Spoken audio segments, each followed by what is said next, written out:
Salam alaikum wa rahmatullahi ta'ala wa barakatuh mes frères et sœurs, j'espère que vous allez bien ainsi que vos proches. Nous nous retrouvons pour la suite du livre La profession de foi de Ibn Arabi rahimahullah avec le chapitre 3, la foi, al-Iman. Chapitre dans lequel nous mentionnons les fondements des éléments de la foi, Usul Qawaid al-Iman. Et sur ce sujet, une huppe, fidèle envoyée, est venue apporter une nouvelle sûre. Je témoigne par la parole et par l'engagement à acte de ma personne que la foi est l'affirmation de la croyance, tasdiq, et qu'elle englobe la parole, qawl, l'œuvre, amal, l'intention, niya, et ce qui est conforme à la tradition du prophète sallallahu alayhi wa sallam, qu'elle s'accroît et qu'elle diminue, qu'elle se renforce et qu'elle s'affaiblit, le savant étant plus fort et l'ignorant plus faible, l'un par sa science, l'autre par son ignorance. La première étape de la foi qui rapproche d'Allah est d'affirmer par la langue qu'il n'y a pas d'autre divinité qu'Allah et que Mohammed est l'envoyé d'Allah, en affirmant sa croyance en Allah, en ses anges, en ses livres et en ses envoyés, en la résurrection et le rappel à la vie. L'accomplissement des œuvres par les membres consiste à faire la prière, as-salat, donner l'aumône légale, az-zakat, se plier au statut, al-ahkam. L'intention, niya, est la consécration sincère, ikhlas, de l'action à Allah, et c'est l'élan du cœur vers Allah d'un homme comprenant et sachant ce qu'il fait. L'intention est l'esprit, ruh, qui vivifie l'action. Selon sa parole, les actions ne valent que par les intentions, et à chaque homme appartient ce qu'il s'est proposé de faire. C'est l'orientation du dessein selon sa parole. Quiconque sort de sa demeure, émigrant vers Allah et son envoyé, puis est frappé par la mort, sa rétribution incombe à Allah.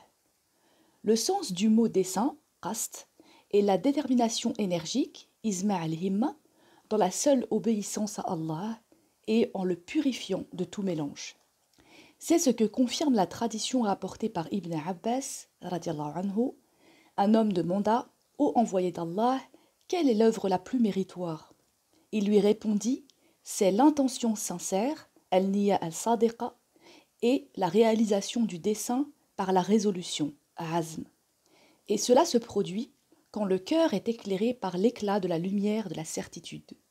Je veux dire que cette lumière entraîne les aspirations des esprits, des cœurs et de l'intime des êtres vers la connaissance d'Allah par un effort de saisie à partir de l'utilisation des preuves et par une vision directe à partir d'une information traditionnelle, khabar. Ceci signifie que ce qui était seulement su et recherché est désormais en face du cœur et qu'il n'est plus besoin d'informer à son sujet.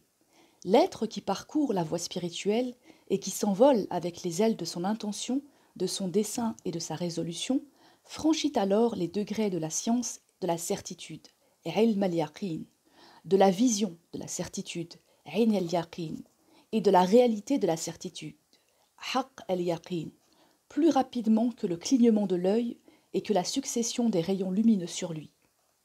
C'est alors que l'intention est pure de tout défaut et qu'elle se tient sur la terre sainte, haram, de la réalité de la certitude, plongée dans la contemplation, mushahada, de la puissance du Seigneur des mondes. Ce que nous venons de mentionner est un résumé des fondements de la croyance et des éléments de la foi. Et cet exposé vous a montré que la force de la foi est dans la science, que son accroissement est dans l'obéissance et sa diminution dans les transgressions, al-ma'asi, que la parole attestant la foi n'est pas valable sans l'accomplissement des œuvres, ni la parole et l'œuvre sans l'intention, et que la parole, l'œuvre et l'intention réunies ne sont valables que par la conformité à la tradition du prophète, sallallahu alayhi wa sallam, al-sunnah. Sachez donc cela. Selon une tradition rapportée par Yusuf ibn Atiyah, Thabit et Anas, radiallahu anhum, l'envoyé d'Allah, sallallahu alayhi wa sallam, a dit: savez-vous ce qu'est le croyant, Moumin? Nous répondîmes: Allah et son envoyé sont plus savants que nous. Il dit alors: le croyant est celui qui ne meurt pas avant que Allah ait empli ses oreilles de ce qui lui fait plaisir. Si un serviteur avait la pieuse crainte d'Allah et taqa au plus profond de sa demeure, Quand bien même celle-ci aurait 70 pièces, dont chacune serait close par une porte de fer, Allah le revêtirait du manteau de son œuvre pieuse, de sorte que les gens parleraient de lui encore et encore. De même, pour l'infidèle, el-kafir, les gens parlent de son impiété encore et encore. Ceci dit, l'intention du croyant est plus efficace que son œuvre, et la plus méritoire des œuvres est l'intention sincère. L'intention est l'invocation cachée d'Allah, el-dhikr al-khafi, il ne saurait y avoir en elle d'hypocrisie qui lui ôterait toute valeur. Nous avons constaté, par voie de conséquence, quand nous avons comparé l'œuvre et l'intention, que l'œuvre est par nature finie, tandis que l'intention perdure. Ceci est confirmé par une tradition transmise par Thabit d'après Anas, radiallahu anhum. L'œuvre est chose publique, l'intention est chose secrète. Vient à l'appui de ceci également une tradition de Atta, selon laquelle les œuvres secrètes comptent double, et l'œuvre est l'activité des membres, tandis que l'intention est l'activité des cœurs vers Allah. Et le cœur est un roi, les membres sont ses armées. L'activité du roi et l'activité de ses armées ne sauraient être égales. L'œuvre est placée dans les trésors, tandis que l'intention est auprès de lui, puisqu'elle est, comme nous l'avons dit, l'invocation cachée d'Allah.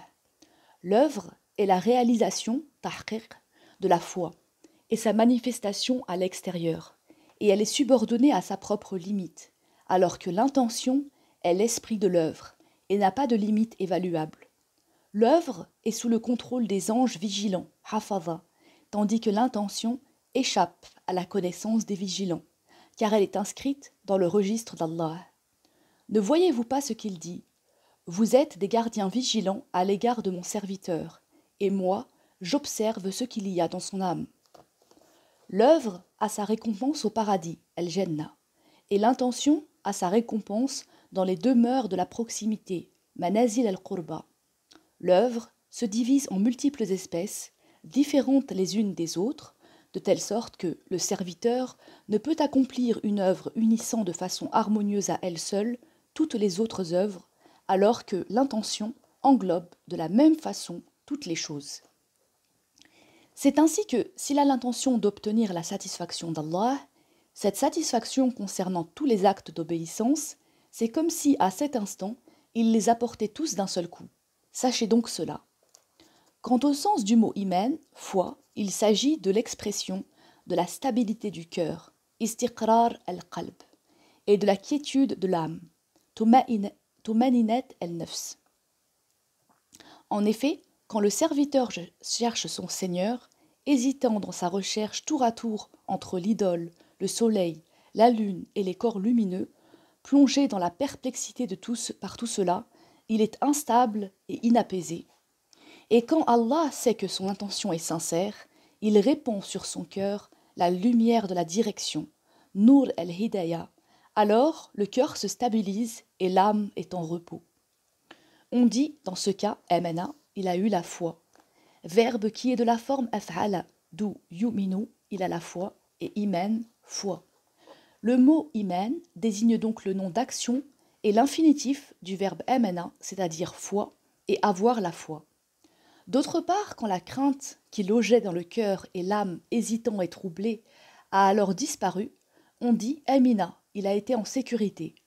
Verbe qui est de la forme fa'ila, d'où ya'manu, il est, il sera en sécurité, et amen, être en sécurité, auquel correspond le nom sécurité.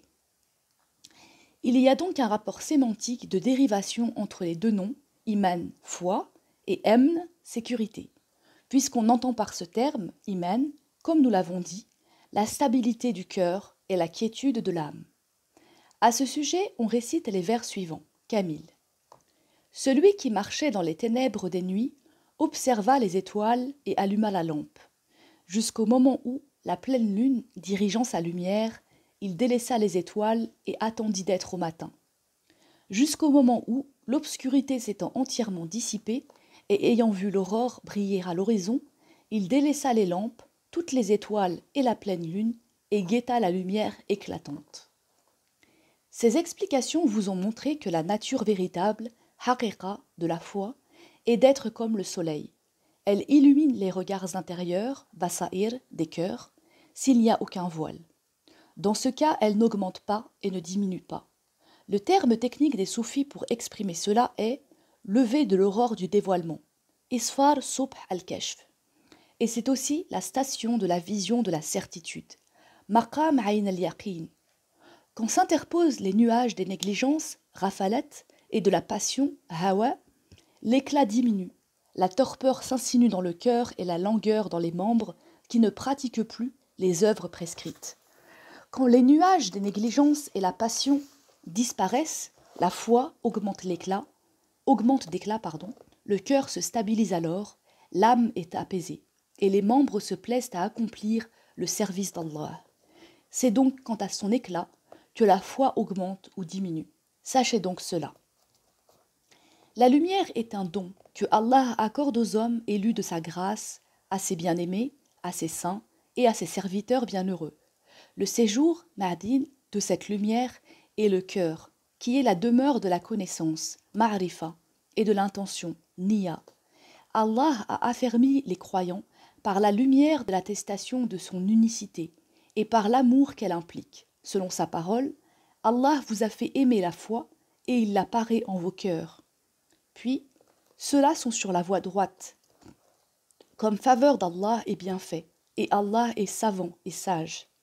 C'est-à-dire, Allah est savant en ce qui les a concernés dans la préexistence de l'appel primordial, le jour où ont été fixées les destinées. Et il est sage, car c'est avec sagesse qu'il a fixé leur destin, et non pas inconsidérément. La foi est pour ceux qui ont obtenu ce don. C'est une faveur de sa part, pour laquelle il faut lui témoigner de la gratitude et proclamer sa générosité. La science qui concerne Allah, al-ilm billah, et la foi ne sont pas séparables, car la science est la balance, mizan, de la foi. Elle montre l'accroissement ou la diminution de la foi. L'œuvre est l'extérieur, zahir, de la foi. Elle la révèle et la rend manifeste. La foi est l'intérieur, batin, de la science, et l'œuvre la stimule et l'attise. La foi est pour la science renfort et assistance. La science est pour la foi puissance et moyen d'expression. Ensuite, la connaissance, ma'rifa, de Allah à 2 degrés, maqam. Connaissance par la tradition, littéralement audition, sam'. Connaissance par constatation personnelle, littéralement vision, yen. La connaissance par tradition en islam est ce dont on a entendu parler et qu'on a ainsi connu. C'est l'affirmation de la croyance en matière de foi. La connaissance par constatation personnelle est la contemplation par l'œil de la certitude. Al-mushahada bi'ayn al-yaqin.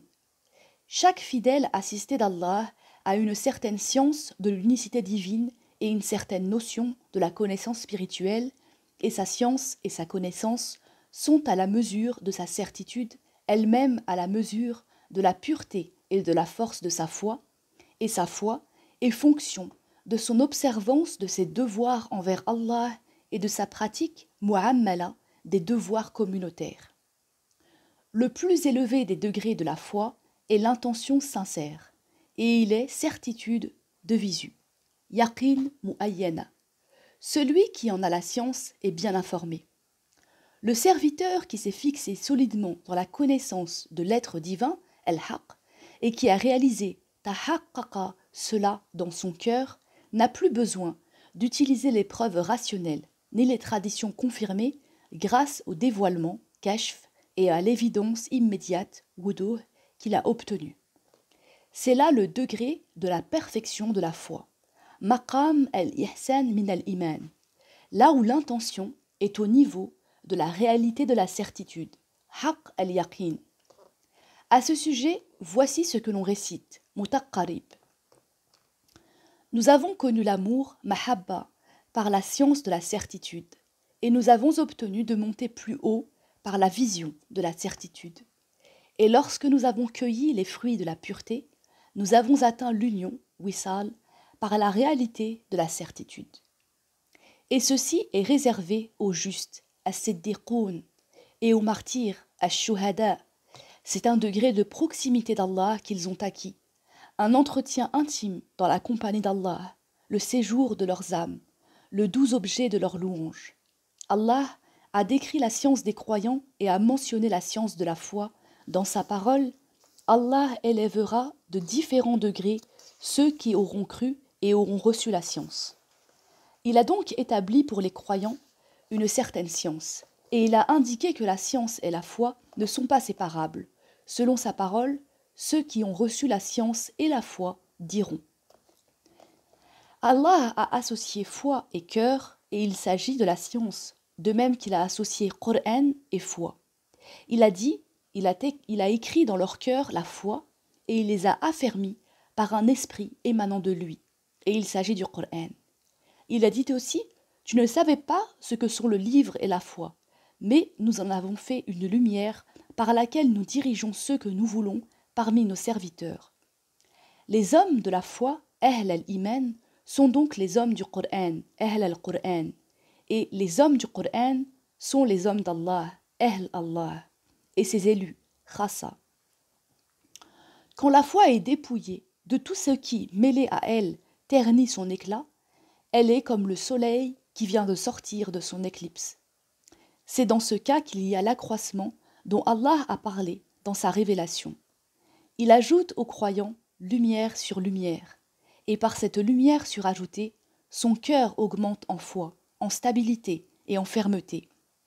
À ceux qu'il a créés pour la béatitude, Sa'ada, Allah accorde le bienfait de la direction, Hidayah, et il purifie leur cœur, dépôt de ses secrets, vase de sa connaissance, Ma'arifa, et de ses lumières, lieu de son regard, par l'eau de la miséricorde, jusqu'à ce qu'il soit prêt pour ces choses dont nous avons parlé, conformément à sa parole, la sibra, littéralement teinture d'Allah. Et qui donc est meilleur que Allah dans sa sibra? Le mot sibra désigne la chose dans laquelle on trempe une autre chose, et c'est pourquoi la teinture est appelée ainsi, puisqu'on y trempe le vêtement. Celui que Allah a choisi et élu, il commence par lui purifier le cœur par l'eau de la miséricorde, pour qu'il soit comme lavé par les ablutions rituelles. Ensuite, il le fait renaître ahya par la lumière de la vie, Nour al-Hayat, conformément à sa parole. Et quoi, celui qui était mort et que nous avons revivifié? Lorsqu'il l'a purifié par l'eau de la miséricorde, l'homme est prêt pour recevoir la lumière de la vie. Et lorsqu'il a reçu cette lumière, son cœur vit par Allah. Ensuite, il reçoit la lumière de la direction, Nour al-Hidayah, qui le guide, selon sa parole, et à qui nous avons donné une lumière avec laquelle il marche parmi les hommes. Il s'agit de la lumière de la connaissance, Nour al-Ma'arifa. Ensuite, il reçoit la lumière de l'intellect, Nour al-Aql, et par celle-ci, la lumière de la connaissance quitte l'indéterminé, Nakira, et il se stabilise parce qu'il a réalisé son rang, Rutba. Ensuite, il reçoit la lumière de l'amour, Nour al-Hub, qui le fixe, Qayyada. Alors, quand l'harmonie parfaite, Muhkam, s'est faite en lui, entre tous les éléments de son être, et qu'il a professé avec les lumières de la connaissance qui sautent au fond de lui, qu'il n'y a pas d'autre divinité qu'Allah, et que son cœur l'a reconnu comme Seigneur, Rabb, dont il est le serviteur, Abd, accomplissant tout ce qu'il lui ordonne et acceptant tout ce qu'il décrète pour lui avec docilité, c'est alors qu'il a droit véritablement au nom de croyant, mu'min, et de musulman, muslim. Croyant parce qu'il s'est stabilisé et qu'il est rassuré contre les hésitations et les détours dans la recherche de son Seigneur, musulman parce qu'il lui a soumis son âme en tout ce qu'il lui ordonne. C'est à la fois un engagement, un aqd, et une acceptation, qaboul, qui comporte deux modalités. À partir du jour où il a eu la foi, amana, et est devenu musulman, aslama, et pendant toute sa vie, le serviteur est tenu d'être fidèle à cet engagement et à cette acceptation. La servitude, ubudiyya, devant laquelle il est mis, se présente sous deux modalités. Ce que son Seigneur décrète pour lui et ce que son Seigneur lui ordonne. Ce qu'il décrète pour lui, ce sont les situations, ahwal, qu'il lui a destinées. tels que la pauvreté, la richesse, la gloire, l'abaissement, la santé, la maladie, tout ce qui est agréable ou désagréable, mahboub ou makrouh. Et la fidélité à tout cela exige que son cœur et son âme s'y abandonnent en confiance comme au Seigneur. Quant à ce qu'il lui ordonne, c'est l'accomplissement des devoirs et des règles de la religion, al-fara'id ou al-ahkam, et le rejet de ce qui est interdit, al-maharim. Et la fidélité à tout cela exige qu'il se soumette à tout ce qu'il lui ordonne et à tout ce qui lui défend, qu'il obéisse à ses ordres et qu'il s'abstienne des choses qu'il lui interdit. S'il est fidèle dans la foi, iman, et dans la soumission, islam, il échappera à la pesée, wazn, des bonnes et mauvaises actions et au compte, hisab, du jour du jugement. La pesée et les comptes n'interviennent pour les serviteurs que parce que leur fidélité n'a été que partielle, qu'ils se sont jetés sur les choses interdites, qu'ils ont manqué de patience à l'égard des situations que Allah avait décrétées pour eux et qui les ont jetés dans le trouble. C'est pourquoi la balance divine, al-mizan, sera mise en place et effectuera les comptes afin que le serviteur voie si sa fidélité l'emporte ou si c'est l'abandon de ses engagements. Si c'est la fidélité qui a l'avantage, il est sauvé. Si c'est l'abandon des engagements qui a le plus de poids, le serviteur reste suspendu à la volonté, mashia', d'Allah. S'il le veut, il pardonnera, s'il le veut, il châtiera. Ceux qui ne connaissent pas ces principes, au sol, s'enfoncent dans leur ignorance et tombent dans les discussions. L'un dit que la foi et le Coran sont créés, makhlouq, un autre qu'ils sont incréés, un troisième que la foi est dans le cœur, un quatrième dira autre chose, et ils se plongent dans des discours extravagants. Ils prononcent le mot iman, foi, et ils ne savent pas ce que c'est. Ils prononcent le mot Coran et ils ignorent ce qu'est le Coran. Ils prononcent le mot Rasoul, envoyé, et ils ne savent pas ce qu'est l'envoyé.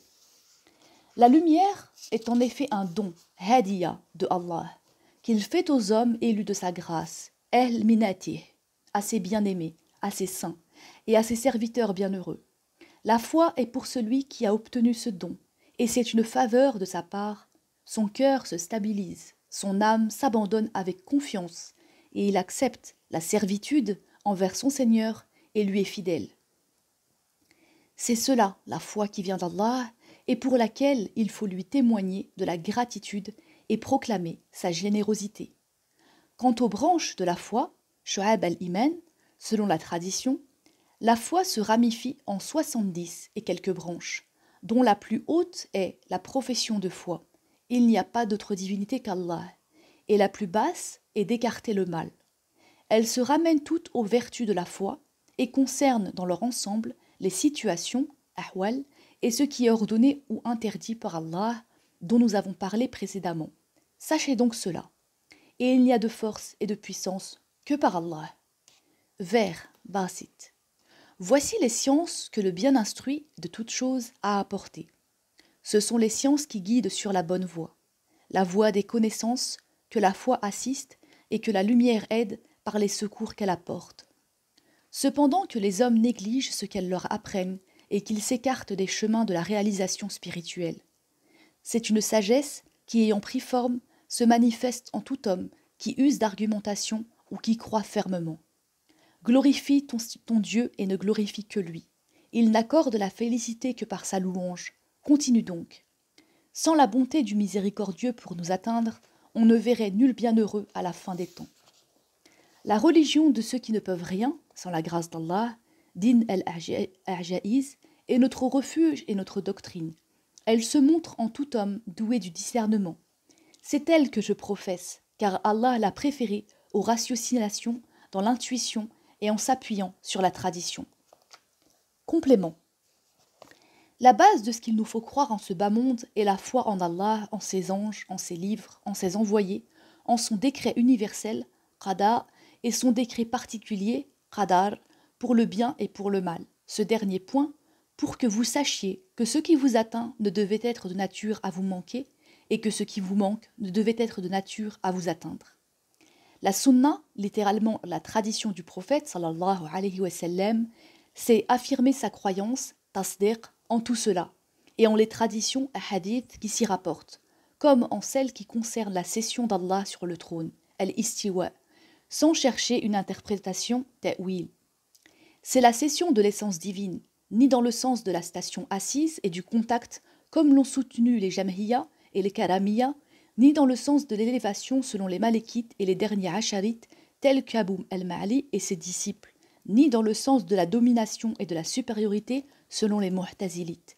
Tout cela n'est que présomption, car la loi traditionnelle n'en a rien dit, et aucun des compagnons du prophète sallallahu alayhi wa sallam, ni de leurs successeurs, at-tabi'un, ni des pieux anciens as-salaf, parmi les gens du hadith, n'a rapporté d'interprétation de la cession divine sur le trône.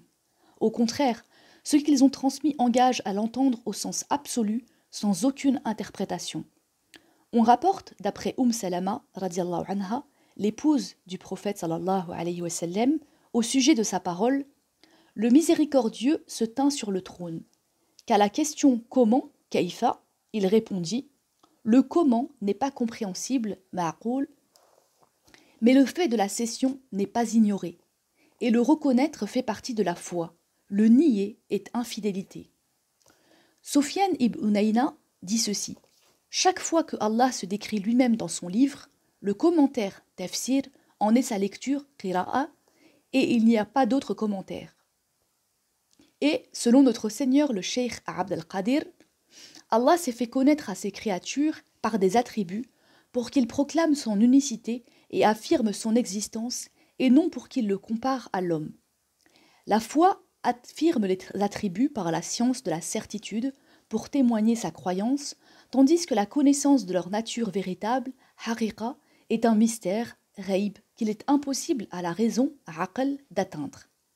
Toutes les fois que l'imagination discourt sur lui, que la compréhension l'explique, que la raison se le représente ou que l'esprit le conçoit, l'infinité, azama, d'Allah, sa majesté et sa grandeur sont bien différentes de tout cela. Mais la formule qui synthétise ce qui précède est la suivante.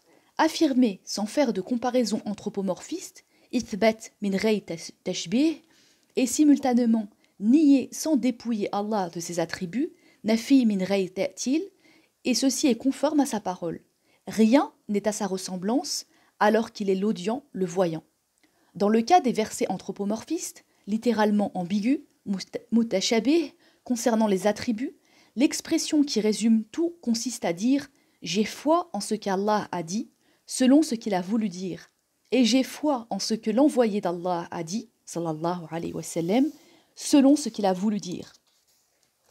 Il y a 10 vérités eschatologiques, umur al-akhira, dont la négation, totale ou partielle, est le fait d'un hérétique, littéralement innovateur, mubtadi', bien qu'elles aient été affirmées par le Coran et les traditions. S'il les rejette malgré cela et les repousse, on l'invite à se repentir. S'il refuse, il est déclaré infidèle, kafir. À sa mort, on ne fera pas la prière sur lui. S'il tombe malade, on ne lui rendra pas visite et il ne pourra contracter mariage.